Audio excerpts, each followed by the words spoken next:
Hi, everyone. Welcome to another week of GOCC. Today, we're happy to have Leonardo Saud from KTH tell us about totally non-negative matrices, chain enumeration, and series of polynomials. Before we start, I will just remind us of our community agreement. In short, it's that we're all learning, everyone has something to contribute, and no one has all the answers. Take it away, Leo. Thank you, Anastasia, for the introduction and also for the invitation to give this talk. So this is a work with Peter Brennan, my supervisor. And basically during the talk, I'm gonna give you like a motivation for why we're studying this problem. I'm going to explain you the problem that we want to solve. And the second part, we're going to cover the theory and main results. The third part, we introduce this class of posets that we call rank uniform posets, and we can give a more general definition for this. And then I'm going to finish this mentioning all the results that are in the preprint on arXiv and in the next paper that we are working on. Okay, so given a finite poset P, we define, so let me see if my, yes, cool. Okay.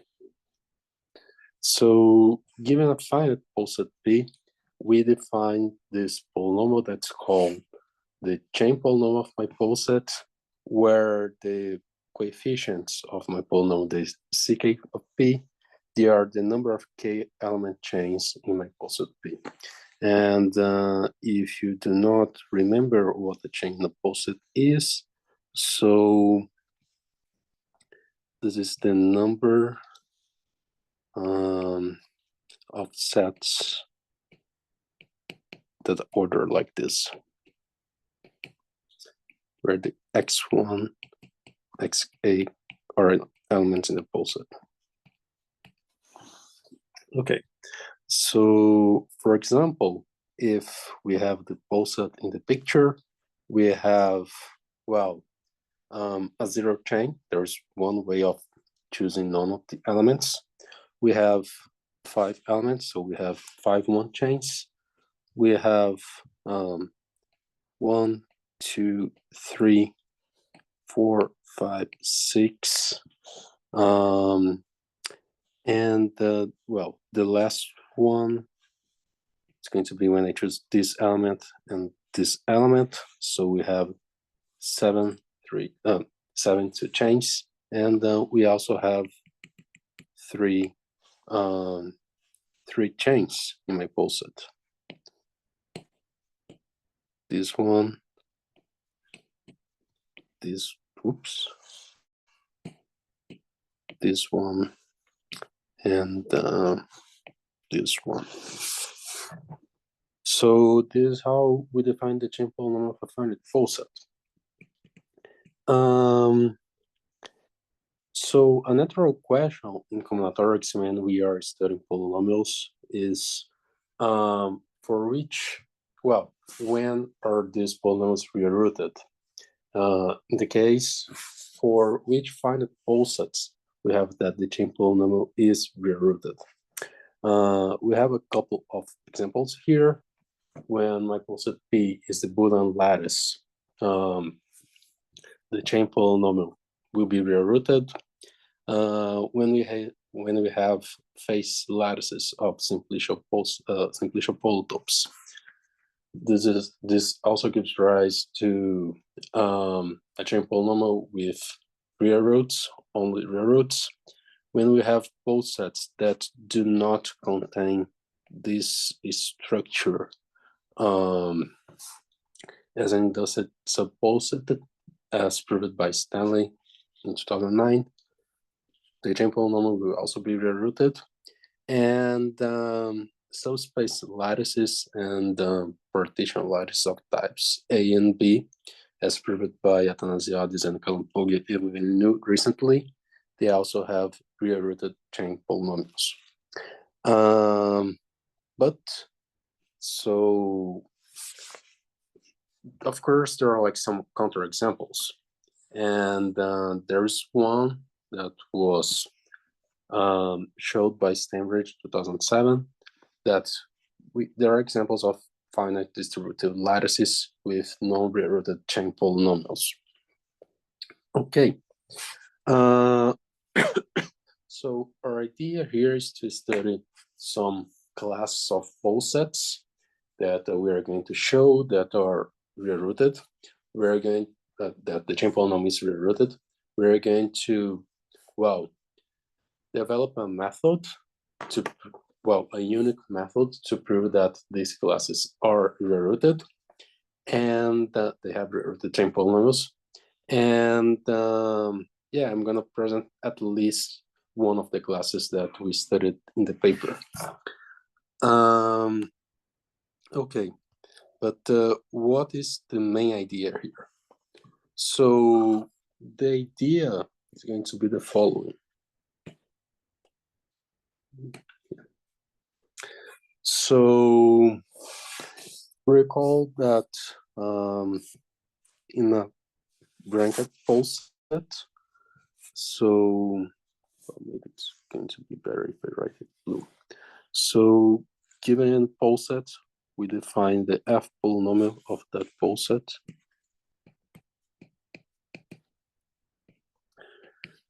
to be the polynomial that encodes the, well, the number of elements of rank k in my poset. So t to the power of the rank of an element x, where x is in my poset. In the case that delta is a simplicial complex, so we have the, well, we can define the h vector of this complex, and the h vector is defined as the coefficients of this change of bases. So I can write the F polynomial using the basis t to the k times 1 plus t to the power of n minus k. And these coefficients, when delta is a simplicial complex, they are going to be non-negative numbers. Okay, we keep this information, and well, we have this other fact that says that there exists a linear transformation epsilon that maps the F polynomial of a simplicial complex to the chain polynomial of that simplicial complex.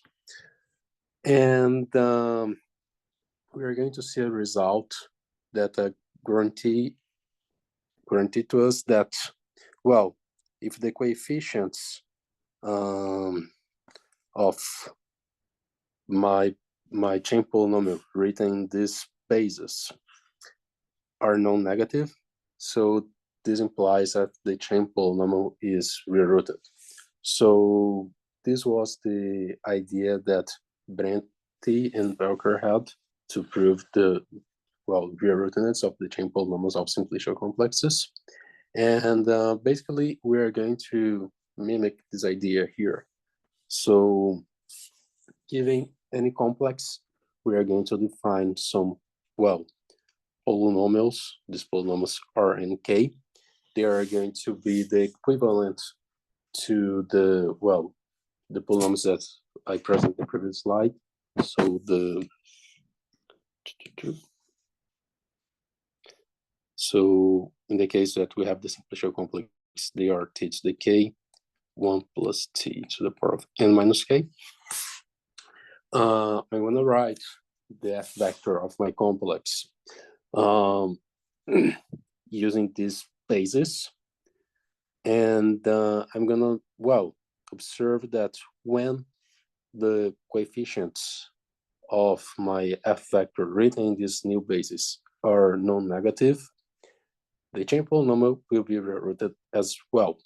And the idea is to define, again, a linear transformation that maps the, well, the F polynomial to the chain polynomial. So the talk could end here, but this is the main idea that we're going to use. And now there is a boring part, which is, well, the details, the theory, and etc. Oops, no, wait. Okay, cool. So far, do you have any questions? Can you go back one slide? Okay. It exists. So, okay. So we know that there exists a linear transformation. So we are not getting Yeah. it. Okay. Yeah. So this linear transformation is the one that maps t to k to t to the power of k. Okay. Okay, cool. It's a subdivision operator. And we are going to sort of mimic this idea to study the class of posets that we studied in this project. Okay? Awesome. You're welcome. And what is the complex here? Is it just like a poset or something else? Well, not necessarily just a poset. You can think like in a poset, but well, so what a complex is. So complex is a collection of sets. So the first condition is that, well, it is, oops, it is pure. So this means that the length of the maximal change in that poset is going to be, well, the same. And the second condition is that if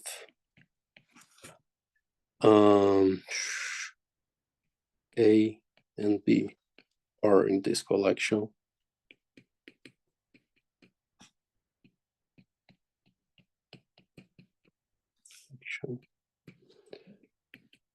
then the intersection of A and B is also in that collection.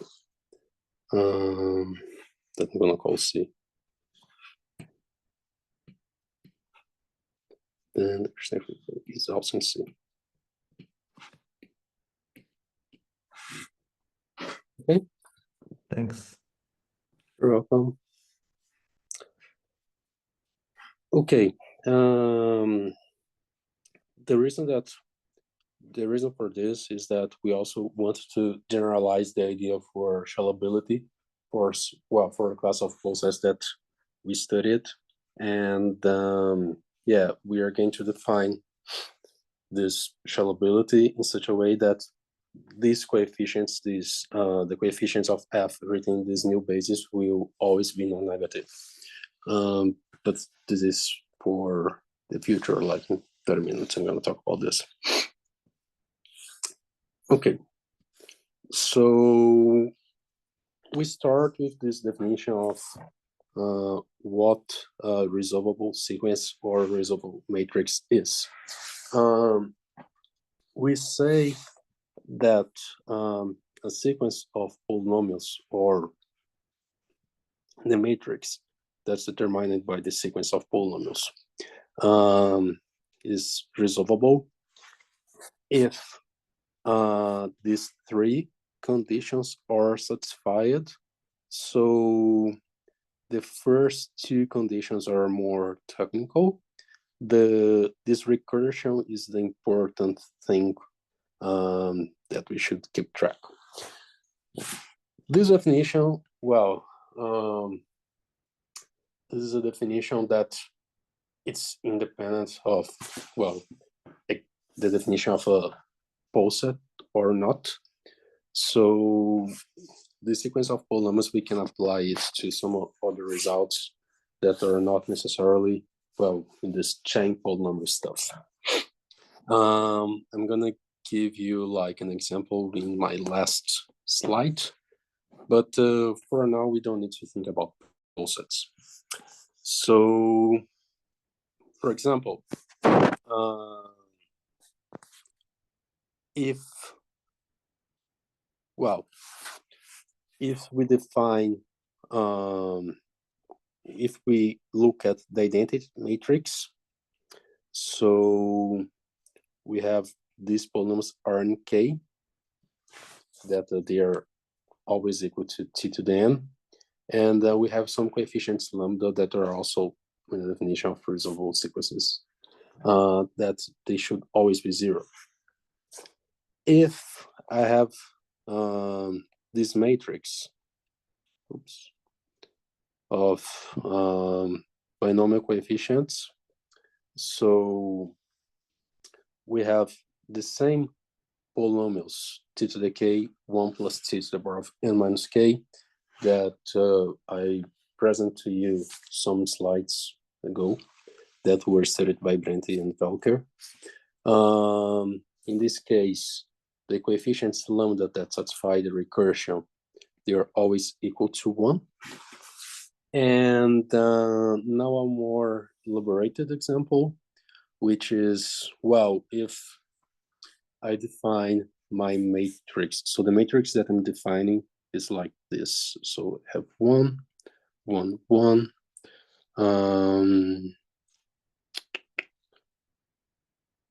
Actually, this should be x0, 1, x0, 1, x0, x1, 1, x0, x1, x2, 1, and everything else that's like above the main diagonal, I fill it with zeros. So if I have this matrix, so it gives rise to some polynomials that I didn't write it here. So the polynomials here, they should be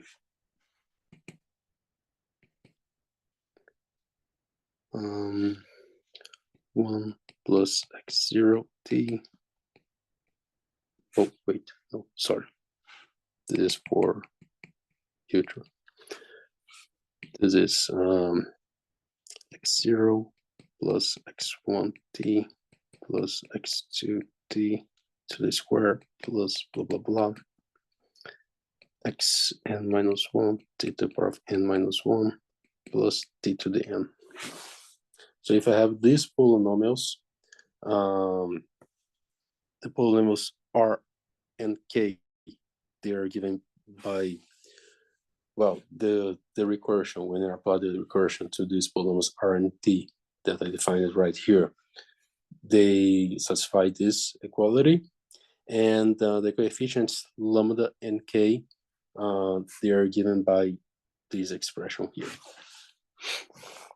So this is not difficult to check in this case, but so what is the, how can I connect this thing to posets? So how can I translate this idea of resolvable sequences to posets? So the idea, for example, is,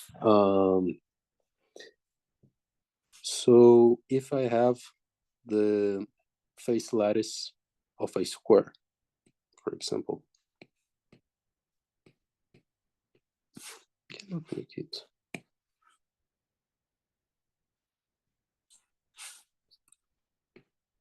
Okay. So if I have the face lattice of a square,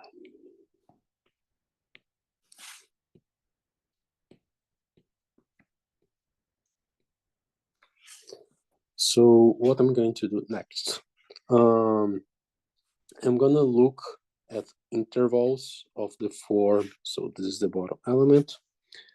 Looking at intervals of the form 0x, where x is any of the elements in this poset. So when x is 0, so the chain polynomial of this interval is going to be, well, R0 of t, that is 1.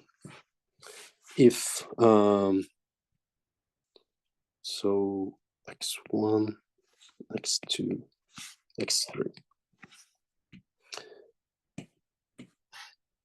If x equals to x1, so I have this poset, and the chain polynomial of this poset is 1 plus t. If x is x2, so I'm going to look at, oops, I'm going to look at this poset, and the chain polynomial of this poset is going to be 1 plus 2t plus t to the square. And if x equals x3, I have the whole poset, and the chain polynomial is going to, oh, not the chain polynomial, the rank polynomial. Yes, so the rank polynomial of the poset is going to be 1 plus 4t plus 4t to the square plus t to the cube. Here is wrong, is to the square. Okay. What do I do with these polynomials? I'm gonna put them in that matrix. So I look at the coefficients of these polynomials and I write them down in the matrix. So I have 1, 1, 1, 1, 2, 1, 1, 4, 4, 1.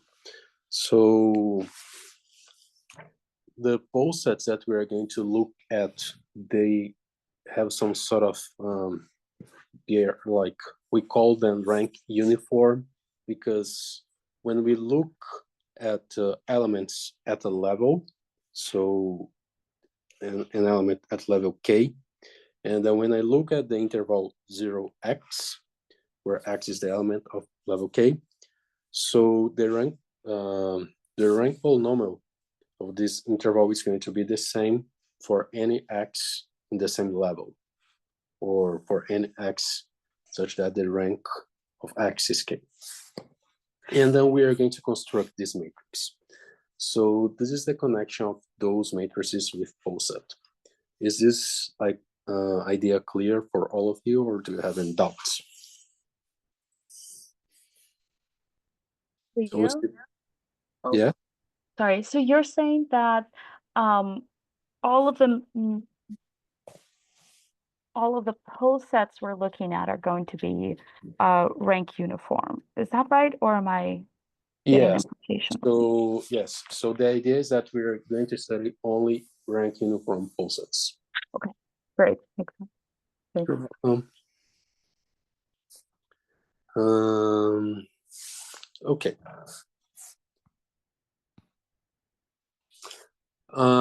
We have this definition of what a totally non-negative matrix is, which is a matrix such that all its minors are non-negative.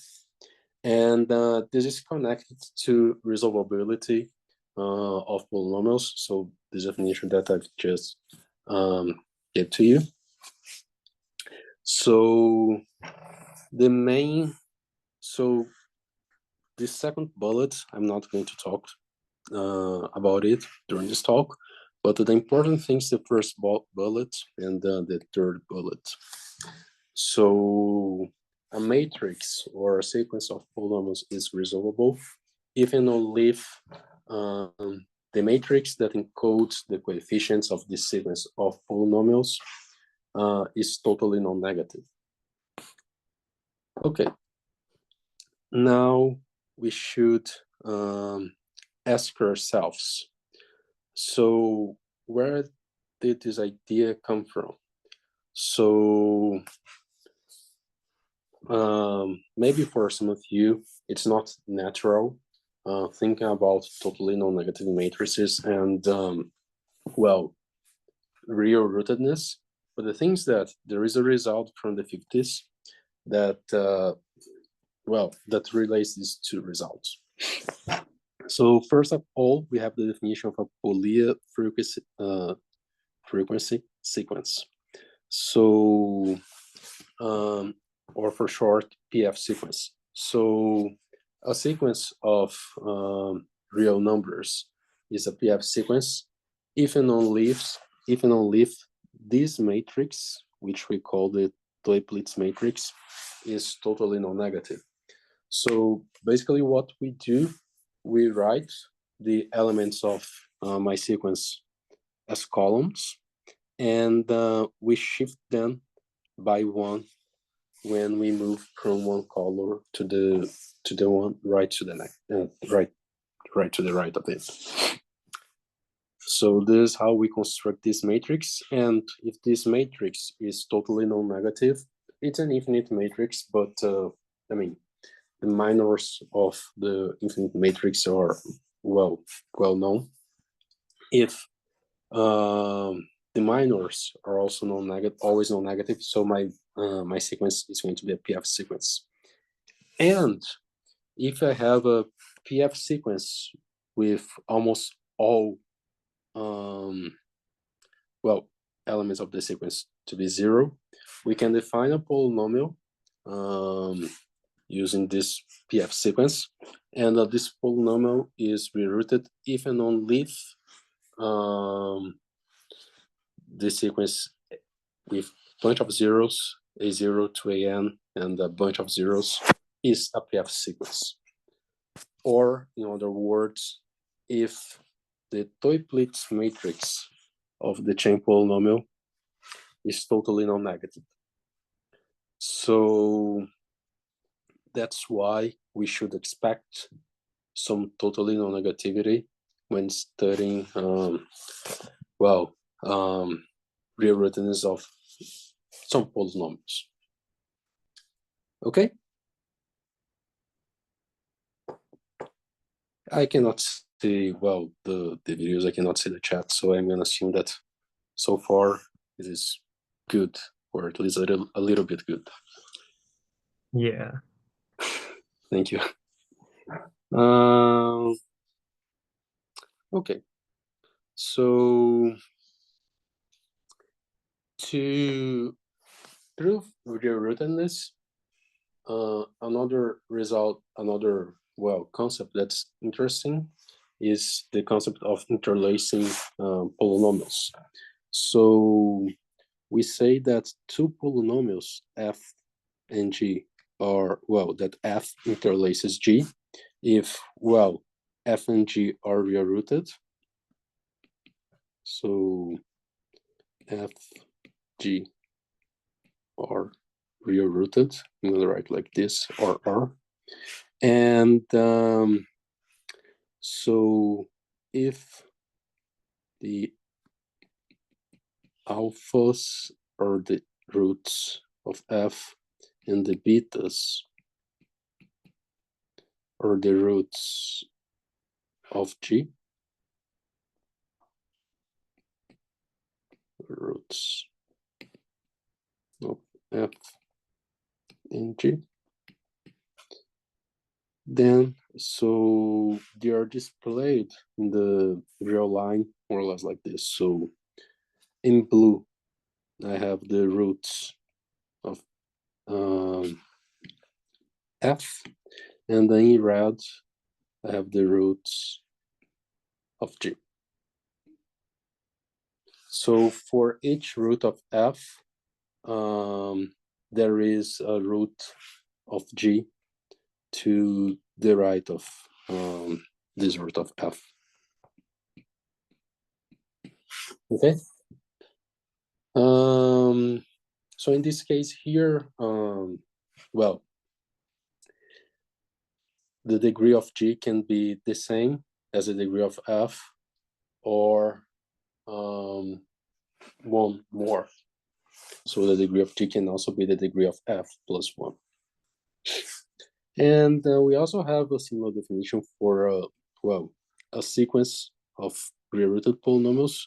So we say that a finite sequence of polynomials is interlacing if fi interlaces fj whenever I is smaller than j. And what are the good results that we need for the proofs that we are going to state in the next slides?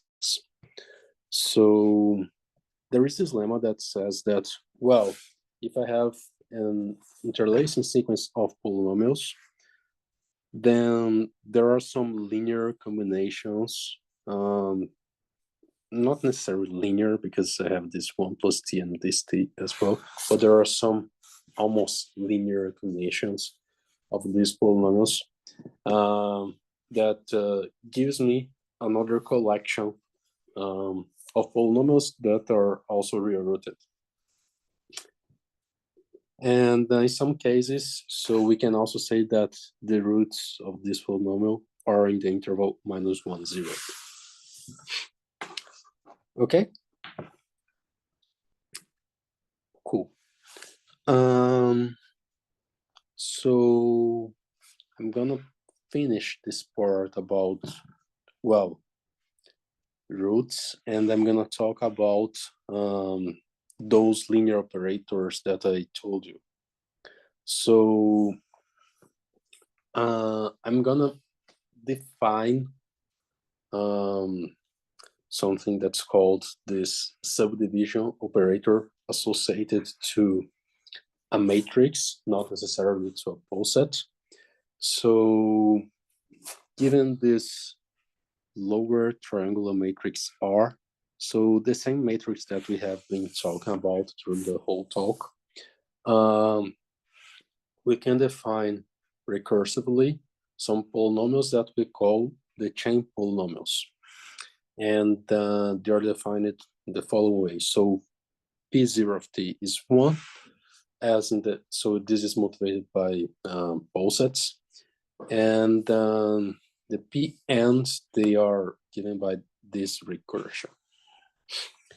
And this is also motivated by posets, by rank uniform posets that I'm gonna tell you in a bit what they are. But yeah, so this is the same, this sort of the same chain polynomials that I told you in the beginning of the talk, but somehow shifted. But you can think about them as the same as the chain polynomial that I introduced in the beginning. The things that these chain polynomials are not necessarily, well, they shouldn't be associated to a poset. Actually, they are always, but I'm not mention this. I shouldn't mention this result here.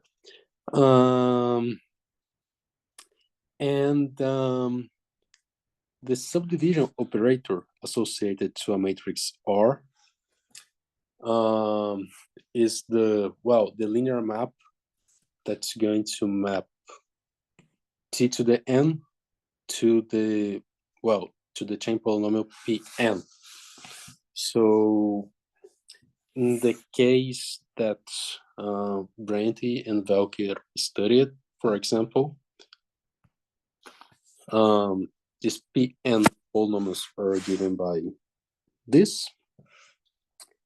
And well, when I have the same matrix with binomial coefficients. In one of the other examples that I present to you in the beginning of the talk, so if I have a collection of real numbers that are greater or equal than 1, so this is necessary for constructing a matrix such that, well, that's resolvable. The chain polynomials associated to this matrix are given by this. And this polynomial was also motivated, or like I chose this polynomial because it was motivated by the following posets. So I'm gonna choose x0 elements I'm gonna choose x1 elements. I'm gonna choose x2 elements. And I'm gonna write them like in different levels, and I'm gonna add all the possible cover relations. This is going to define a poset. And well, this poset is like usually known as rank maximal poset. And this Pn of t that I wrote here is the chain polynomial of this rank maximal poset. So I didn't choose it just for fun. It has a meaning behind it. Okay. What is the cool result relating chain polynomials and this subdivision operator and everything else that we have? Well, how is it connected to real rootedness? So this is the main theorem that says that if I have this matrix R that is a resolvable matrix, and I have associated to it a sequence of polynomials, R and Ks. So this linear operator applied to these polynomials R and Ks gives me another polynomial, and this polynomial is real-rooted. Moreover, for a fixed n, when I go through case, all the case in this sequence that goes from 0 to n, this is an interlacing sequence of polynomials. So it means that epsilon of Rn I of t interlaces epsilon of Rn j of t for every I is smaller than j. So this is the main result. So we should recall that this subdivision operator, this linear map epsilon, maps some polynomials to chain polynomials. So this is things that we wanted to prove. We are going to use this theorem all the time. Any questions about this theorem?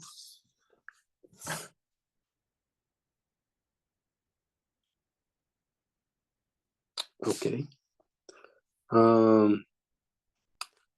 So now we have the definition of quasi-rank uniform posets.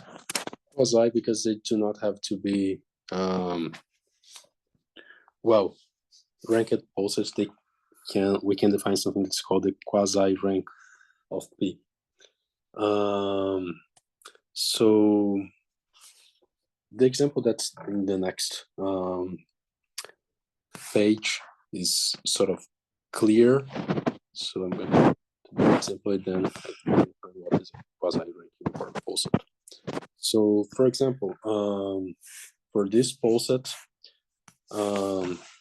I can define the quasi-rank of, well, the bottom element should have a quasi-rank 0. The elements that cover it should have quasi-rank 1. The elements that cover the elements of rank 1 not necessarily have quasi-rank 2. So this one, and this one, they have quasi-rank 3 because there is this chain that goes from 0 to 3 that has 4 elements. So I cannot say that the quasi-rank of 3 is 2. Of that element is 2. It should be 3. Okay. So this is the difference between quasi-rank and rank. And so I'm going to come back to the previous slide. We say that a poset is a quasi, well, a locally defined poset is a quasi-rank uniform poset if for every pair of elements x and y that have the same quasi-rank, this condition here must be satisfied. So I'm going to look at the intervals that goes from 0 to x and from 0 to y. I'm going to look at the number of elements that are in each level in that interval, and if this number of elements, like if these numbers always match, so this poset is going to be called quasi-rank uniform. In the case that, well, whenever I have an element that covers the other, and that the rank is the rank of y is the rank of x plus 1, so this is going to be, well, a graded poset, and we just call it rank uniform. So and to these numbers, in the case that we have a quasi-rank uniform poset, these numbers, I'm going to call them RNKs. I'm going to use this RNKs to construct a matrix, and I'm going to prove that, well, this matrix satisfies some resolvability in the examples that I'm going to work with. Okay, so again, the same weird example. This is not a rank uniform poset, it's a quasi-rank uniform poset because, well, 3 covers 1, but the rank of that element, it's not 2. But we have some rank uniform posets, like the Boolean lattice, the dual of a partition lattice of type A, and again, the cubical lattice. In the case, this is the, well, this is the Hasse diagram of the face lattice of a square. Okay, so given a quasi-rank uniform poset P, we can associate to it the matrix RP, and if this matrix is totally non-negative, so we are going to call this poset a TN poset. So it's quasi-rank uniform, and it has something else. We have this totally non-negativity.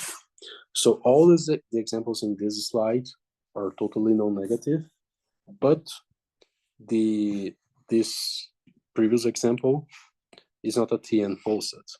When I construct this matrix, so we have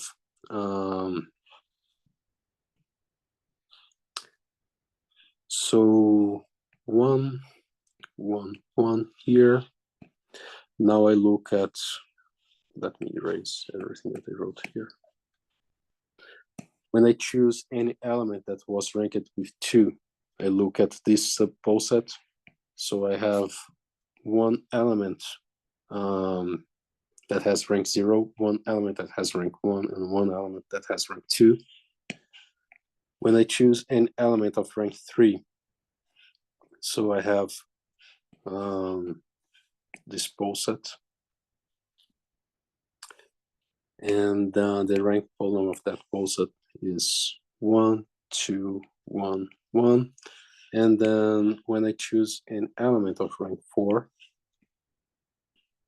so I have this poset here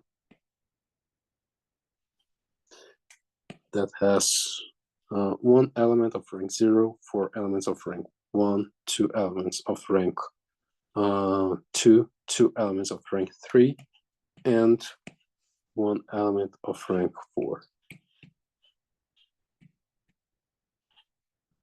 Okay, This is not a TN matrix because if you choose, hold on, so I'm gonna write some zeros here.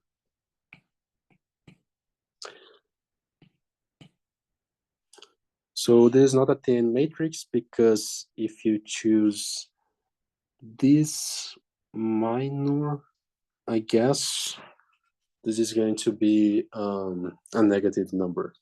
So this is an example of a quasi-ranking uniform poset that's not TN. But yeah, so I didn't think an example of a quasi-rank uniform poset that's not rank uniform and is TN. But this could be an exercise. Okay. When we have TN posets, so we just have to apply the main theorem to check that the chain polynomials associated to this TN poset are real rooted.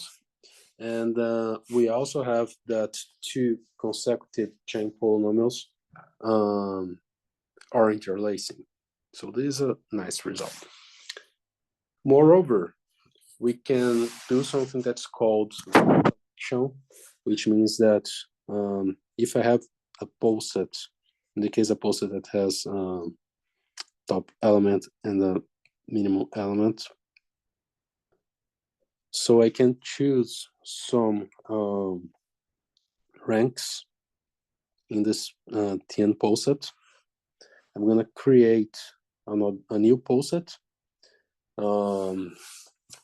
induced by, well, this rank selection. And this new poset that we have also have rank, also have chain polynomials that are real rooted. So this is also a nice result. Okay.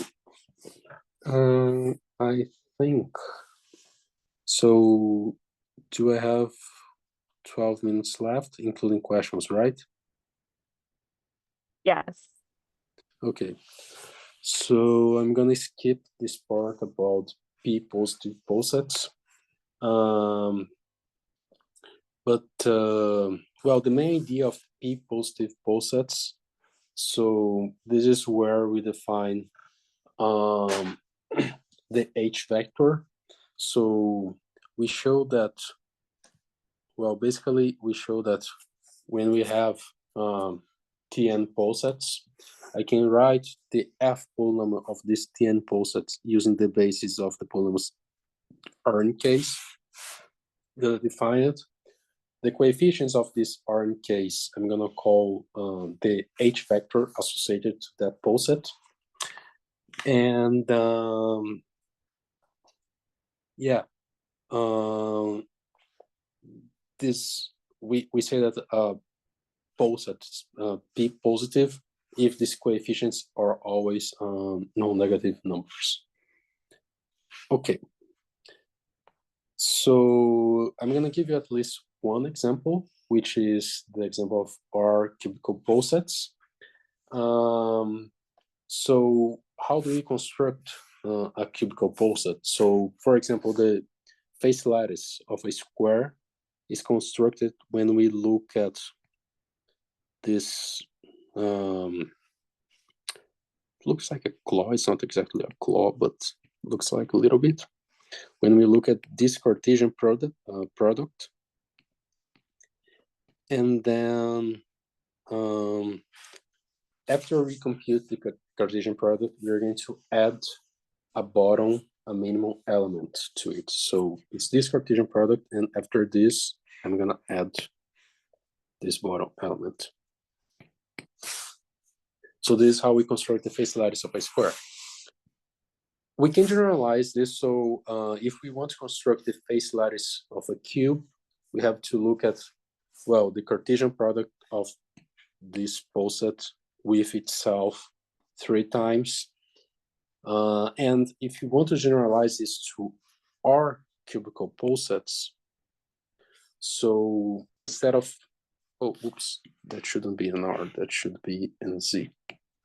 So if we want to study this R cubical posets. So instead of two elements, we can think about we can think in an anti-chain with R elements, and we take Cartesian products of these things. The cool thing is that it's really easy to compute the rank polynomial of our cubical posets. The reason is that the rank polynomial of Cartesian products is the product of the rank polynomials. So this is what we use it to compute this Brenti. And this recursion here, so this lemma is really easy to compute. You just use the definition of Brenti give to you right now, and using this recursion, so you can compute explicitly the lambda n case and the Rn case as well. Okay. So we can define what's called the R cubical H vector. There is a paper from the 90s, I guess, written by Adin that he studied the two cubical H vector. So in our case, it's a generalization of that H vector, which means that, well, when R is 2, we have the same H vector. Actually, it's like dilated by a power of 2, but well, it's more or less the same. Okay, so we would like to study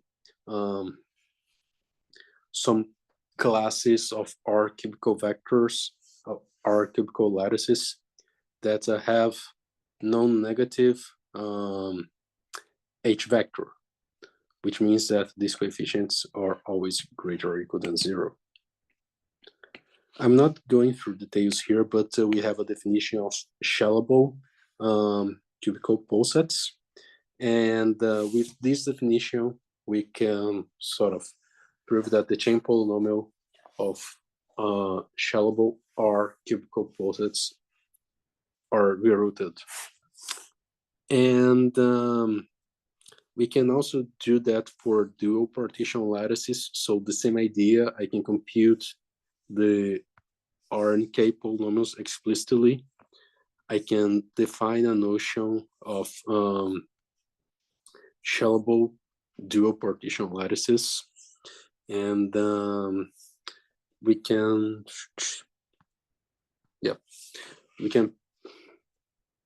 prove that shellable dual partition lattices have real-rooted chain polynomials. So I'm going to finish this talk by saying what else we can do with these results. So with this theory, we can, well, prove a conjecture stated by Forgax and Tram in 2017 that, well, if I have a power series written like this, so a power series, well, in the variables t and x. So using the same theory, I can prove that these q and t polynomials are real-rooted and that they interlace each other. I can also, well, study something that's called upper homogeneous posets or upper posets, and say that the chain polynomials of finite upper posets are real-rooted. We can do the same for well, subspace lattices, and we have a definition for what a shellable subspace lattice is. We can also prove this result for, well, paving matrix. We recall that to every matrix there is a geometric lattice associated to it. A paving matrix is a class of matrix that's really nice because it was conjectured that almost all matrices are paving matrices. So this means that for almost all geometric lattices, we can prove that the chain polynomials are pre-rooted, if this conjecture is true. And yeah, thank you very much for listening. And if you have questions, I'm, well, more than glad to try to answer you. Thank you so much, Leo. Let's start off with some questions. I guess I have a question immediately. I can start us. I guess I'm wondering, what meaning does the chain polynomial have for geometric lattice, right? Because it's the For geometric lattices. yeah, Matrix, you. yeah. I mean, Because it's the yeah. I mean, if I understood correctly your question, Mm-hmm. so okay, given a matrix, there is this structure of a matrix that's called a flat, and the flats of a matrix, they define this thing that they define a lattice. Yeah. And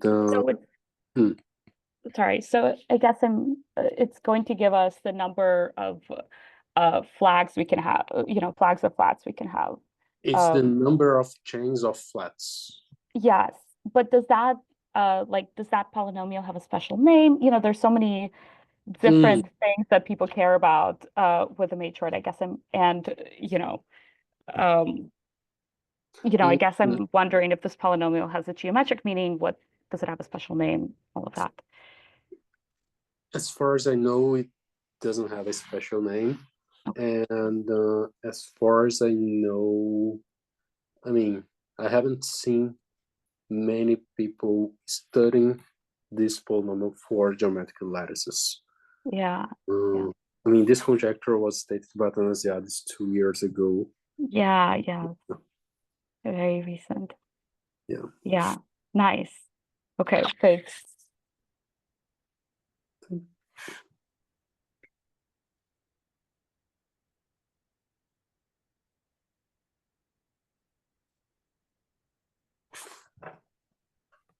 Maybe let's thank Leo one more time, and as we're coming up to the hour. Thanks again for a great talk. I'll stop recording.